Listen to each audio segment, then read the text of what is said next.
샬롬, 하나님과 동행하는 새벽기도회 달라스 임마누엘 교회 권성철 목사입니다. 오늘도 하나님과 동행하며 풍성함을 누리시는 저와 여러분 되시길 주님의 이름으로 축복합니다. 오늘 말씀은 에스더 2장 12절에서 18절까지의 말씀입니다. 처녀마다 차례대로 아하수에로 왕에게 나아가기 전에 여자에 대하여 정한 규례대로 12달 동안을 행하되 6달은 모략 기름을 쓰고 6달은 향품과 여자에게 쓰는 다른 물품을 써서 몸을 정결하게 하는 기한을 마치며 처녀가 왕에게 나아갈 때에는 그가 구하는 것을 다 주어 후궁에서 왕궁으로 가지고 가게 하고 저녁이면 갔다가 아침에는 둘째 후궁으로 돌아와서 비빈을 주관하는 넷이 사스가스의 수하에 속하고 왕이 그를 기뻐하여 그의 이름을 부르지 아니하면 다시 왕에게 나아가지 못하더라. 모르드게의 삼촌 아비하일의 딸 곧 모르드게가 자기의 딸같이 양육하는 에스더가 차례대로 왕에게 나아갈 때 궁녀를 주관하는 넷이 헤게가 정한 것 외에는 다른 것을 구하지 아니하였으나 모든 보는 자에게 사랑을 받더라. 아하수에로 왕의 제7년 10월 곧 데베돌에 에스더가 왕궁에 인도되어 들어가서 왕 앞에 나가니 왕이 모든 여자보다 에스더를 더 사랑하므로 그가 모든 처녀보다 왕 앞에 더 은총을 얻은지라. 왕이 그 머리에 관을 씌우고 와스디를 대신하여 왕으로 삼은 후에 왕이 크게 잔치를 베푸니 이는 에스더를 위한 잔치라. 모든 지방관과 신하들을 위하여 잔치를 베풀고 또 각 지방의 세금을 면제하고 왕의 이름으로 큰 상을 주니라. 아멘. 하나님의 말씀입니다. 여러분, 이 물리적 우주를 연구하고 우주의 기원을 탐구하는 물리학자 가운데 신앙을 가진 분들이 있습니다. 이분들은 물질 세계에 보이는 것과 보이지 않는 것을 연구하며 분자와 원자의 세계, 더 쪼개진 초미립자의 세계를 보다가 이 안에 역사한 어떤 힘이 있다는 것을 느끼게 됩니다. 인간의 힘으로는 이런 일이 일어날 수 없음을 잘 알기에 그 안에 숨어 계시는 하나님, 보이지 않는 하나님의 손길을 느끼게 된 것이죠. 신앙이 있는 물리학자들은 하나님의 창조의 역사가 아니면 물리적 세계의 변화가 일어날 수 없음을 고백하고 하나님 앞에 무릎을 꿇을 수밖에 없었던 것이죠. 역사를 연구하는 역사학자 가운데서도 신앙을 가진 분들이 있어요. 탐욕으로 가득한 인간의 욕심을 그대로 두고 보면 인간은 이미 파멸하고 역사는 종말을 고해야 하는데 역사는 오히려 정화되어 다시 새로운 장을 열어간다는 것이죠.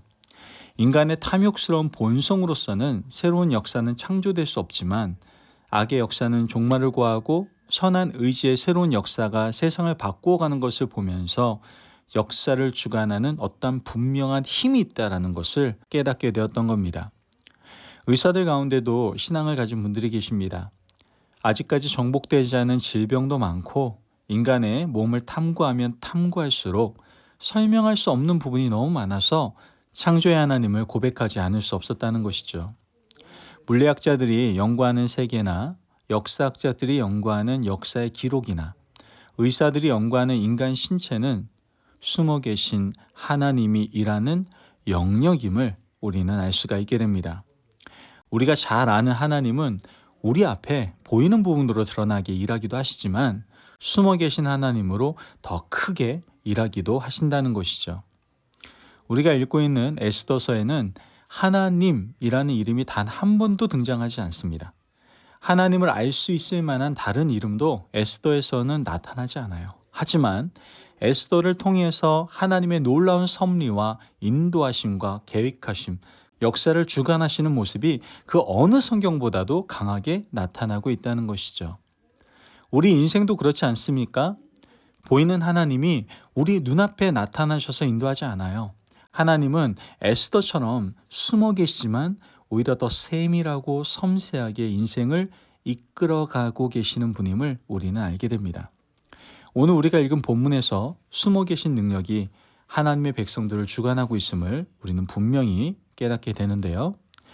아수에로 왕이 왕후 와시디를 폐위했습니다. 그리고 전국 127도의 명령을 내려서 아리따운 처녀들 가운데 왕후를 다시 뽑겠다라고 발표를 하게 되죠. 전국 127도의 딸을 가진 모든 부모들이 흥분을 하기 시작합니다. 왜 그럴까요? 내 딸이 왕후가 된다면 얼마나 좋을까? 그래서 많은 사람들이 지원을 했습니다. 수산에 사는 모르드게가 조카 딸을 기르고 있었는데 그도 역시 조카 딸을 지원하게 했죠.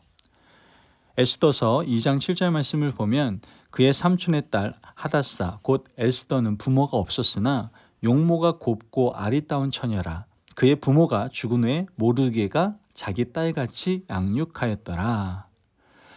이 모르드게는요, 유대인이었습니다. 유대인으로서 페르시아 수산에서 살고 있었죠. 그의 직업은 왕궁 경비를 맡은 하급관리였어요. 문지기로서 자기 맡은 바 소임을 성실히 감당하는 사람이 바로 이 모르드게였습니다. 이 모르드게는 조카 딸이 있었는데 부모를 잃은 불쌍한 아이였어요.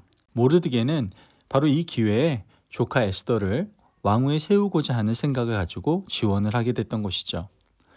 모르드게의 마음속에 막연한 기대는 있었지만 현실이 될 것이라고는 아마 자기 자신도 생각하지 못했을 겁니다. 왜냐하면 이 모르드게가 뇌물을 쓰거나 인맥을 사용할 수 있는 처지가 아니었잖아요. 전국에서 엄청난 많은 사람, 아리따운 여성들이 도성에 모였습니다. 예선을 거쳐 본선에 오르는 그러한 사람들이 추려지기 시작했겠죠. 그 자리에 오른 것만으로도 할 만큼 했다라고 생각할 수 있었을 겁니다. 9절 말씀을 보면 헤게가 이 처녀를 좋게 보고 은혜를 베풀어 몸을 정결하게 할 물품과 일용품을 고추며 또 왕궁에서 을에 주는 7 궁녀를 주고 에스더와 그 궁녀들을 후궁 아름다운 처소로 옮기더라. 말씀을 보면 내시 헤게가 전국에서 모인 여인들 중에서 괜찮은 아이들을 추려서 그들을 집중적으로 12달 동안 양육하고 훈련을 시킵니다. 왕 앞에 세울 때까지 여인이 익혀야 될 성품과 궁중의 법도를 가르치는 것이었죠. 그런데 헤게가 어떤 이유도 없이 누구를 좋게 본 거예요? 에스더를 좋게 본 겁니다. 그래서 은혜를 베풀었습니다. 바로 여기가 누구의 일하시는 영역이었다라는 거예요? 하나님께서 일하시는 영역이었다라는 것이죠. 우리가 아무리 애쓰고 힘쓴다고 한들 되겠습니까? 이런 일이 모르드게 인맥으로 되는 일입니까? 뇌물을 준다고 되겠습니까? 이 일은 우연히 일어난 것이 아니라 하나님께서 헤게의 마음을 주장하신 일인 것이죠. 인간이 아무리 애쓰고 힘써도 안 되는 것이 바로 이 부분입니다. 보이지 않는 하나님, 숨어 계신 하나님께서 지금도 역사하셔서 우리 인생 가운데 노력해도 안 되는 일을 그분은 반드시 이루신다라는 것이죠.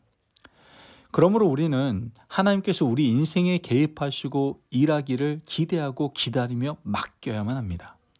우리는요, 하나님이 일하셔서 풀리는 문제들을 믿음으로 하나님께 맡기는 것이 필요합니다. 내가 해야 되는 일이 있고 하나님이 해 주셔야 되는 일이 있는데 이것을 뒤바꾸면 인생이 많이 불편해집니다. 내가 노력해야 되는 일은 성실하게 감당하고 하나님이 하셔야 되는 일은 하나님께 온전히 맡겨야 한다라는 것이죠. 하나님께서 일하실 때 에스더는 경거망동하지 않았습니다. 12달 동안 훈련받고 왕 앞에 나갈 때 에스더는 하나님께 모든 것을 맡겼죠. 헤게는 왕 앞에 서는 여인들에게 원하는 것을 요구하라고 했어요. 일생에 한 번밖에 없는 기회였기 때문이죠. 다른 여인들은 이것저것 요구하는 것이 많았지만 에스더는 하나도 요구하지 않았어요.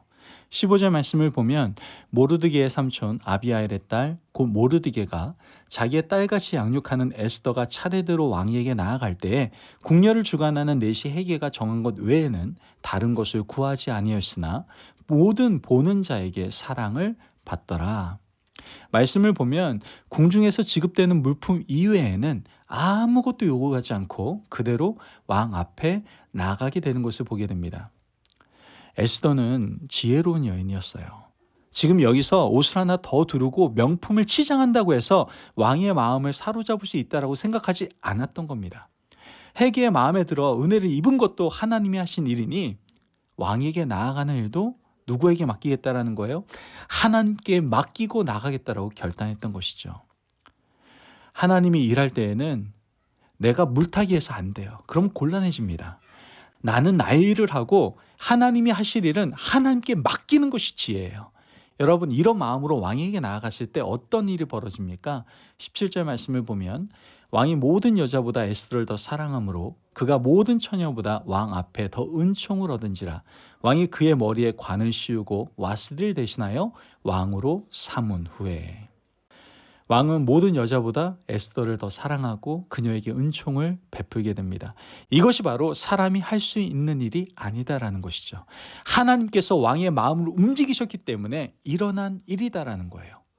여러분, 우리가 아무리 노력해도 안 되는 일이 있을 겁니다. 여러분 살아가면서 신앙생활하면서 여러분이 아무리 노력해도 안 되는 거 있잖아요. 그것은 어떻게 해야 됩니까? 하나님이 하셔야 되는 일임을 기억하고 하나님께 온전히 맡겨야만 합니다. 숨어 계신 하나님께서 우리가 순전하게 하나님 앞에 나아갈 때 사람의 마음을 움직이시고 환경도 열어주신다라는 것이죠. 그러므로 이런 놀라운 하나님의 손길을 우리가 늘 경험하며 내 것은 내가 하지만 하나님의 것은 하나님께 온전히 맡김으로 하나님의 역사를 경험하며 살아가는 저와 여러분이 되시길 주님의 이름으로 축복합니다. 아멘. 기도하겠습니다. 사랑이 많으신 아버지 하나님 감사합니다. 오늘도 우리에게 귀한 말씀을 허락하여 주셔서 하나님이 하셔야 되는 일을 하나님께 온전히 맡기라고 말씀하시니 감사합니다. 이것이 바로 지혜임을 깨닫고 하나님께 맡김으로 하나님의 손길을 경험하며 살아가는 저희들 될 수 있도록 축복하여 주옵소서. 감사하며 예수님의 이름으로 기도합니다. 아멘. 오늘도 하나님과 동행하며 풍성함을 누리시는 저와 여러분 되시길 주님의 이름으로 축복합니다. 여러분, 하나님의 일하심을 좀 신뢰합시다. 우리가 감당하기 어려운 일들, 이 모든 것들 하나님께 맡깁시다. 그때 하나님의 강한 손으로, 하나님의 귀한 손길로 이 모든 것을 이루시고 우리에게 은혜 베풀어 주실 줄을 믿습니다. 말씀 안에 승리하십시오.